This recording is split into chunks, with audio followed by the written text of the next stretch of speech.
return to their home of origin. For those that are already here, my belief is that, like I say, most of them don't want to go to the path of citizenship, but English must be learned. They must in some way assimilate into the community, and at some point when it's determined, they need to decide whether to stay here or go back to their place of origin. We have a lot of work to do in this area, and as I say, it's a major concern in the 7th Congressional. Thank you. Moving on to our candidates in the 1st Congressional District, Mr. Lilly, I'll start with you on this. It's a tax question.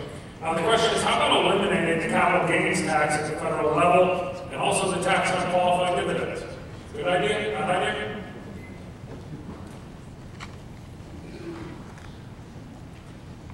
Well, you're getting close to home for me because I certainly believe in the right to own property, and it seems to me if you buy something and it goes up in value, you shouldn't be penalized for that, and that's what a capital gains does.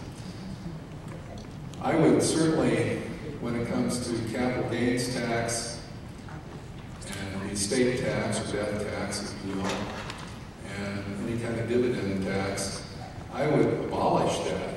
I think that's the way a lot of people who are retired manage to live, and it's a very punitive tax.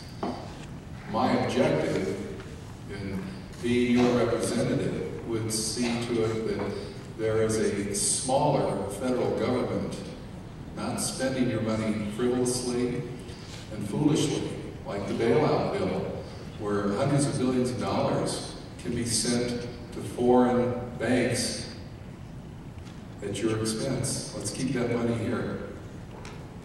Congresswoman, your thoughts on the capital gains tax and the tax on qualified dividends? I often tell people that I find myself in the curious position as a Democrat being a member of the Party of Fiscal Responsibility.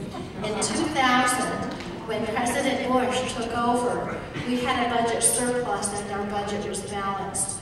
Over the last 8 years, of course, what with the burst of the dot-com bubble, September 11th, 2 wars, and tax cuts, particularly in the capital gains tax, the estate tax, and unqualified dividends, we find ourselves with a deficit that is going to pass on not just to our children, but to our grandchildren. And so while I think Americans need tax relief, I think that it's the 95% of Americans who make less than $250,000. And those are not people who are worried about capital gains tax and dividends. Until we can get our financial house in order, having more tax cuts for the wealthy is only going to put us in a worse position and not improve our financial situation. Thank you. Moving on to our candidates in the 2nd Congressional District.